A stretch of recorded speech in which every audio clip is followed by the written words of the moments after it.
Divination 15. And the pillars of the castle shook, the ground moved, and the temperature changed within a blink of an eye. The people ran for their lives as the beast arose, and it beeth clear in the hearts of all men that the tyrant hath arisen.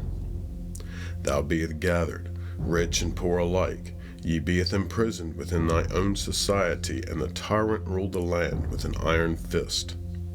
The sky rained fire, and the people beeth butchered indiscriminately.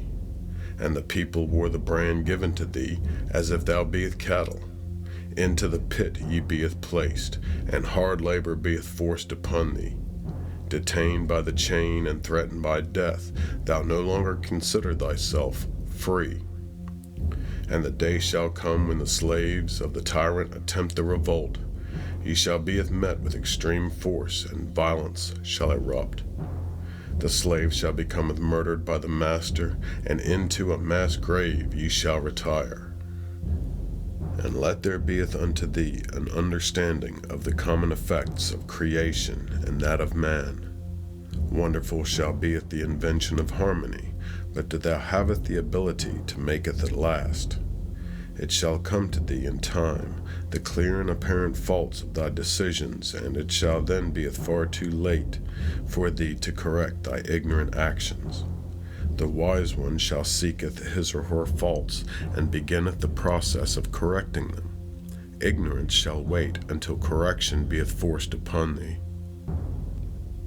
Just as everything around ye haveth universal energy, so it beeth with thee. Thou haveth a certain amount of universal power and energy which may beeth enhanced or decreased. Thou also haveth an influence upon the individuals around thee which may either beeth positive or negative. Everyone and everything in creation beeth connected by a spiritual thread, and the actions and decisions one maketh from day to day haveth an enormous impact on the rest of one's life and the lives of others.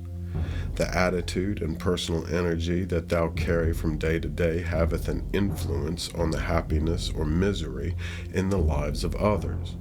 One must learn to liveth life to its fullest potential, and it beeth one's own responsibility to learn what thy potential beeth.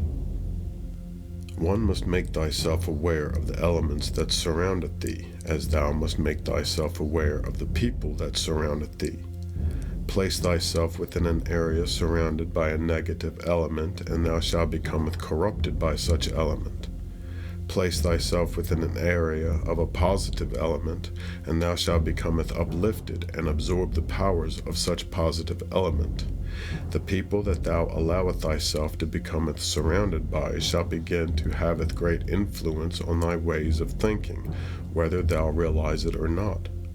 Associate thyself with a negative element or negative people, and thou shalt becometh as those elements or those people. Do not underestimate the power of influence.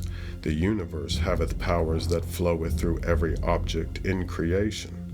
Such powers range from pure to wicked. One must be aware at all times of the powers that beeth flowing around thee, and place or remove thyself from certain situations deemed perilous.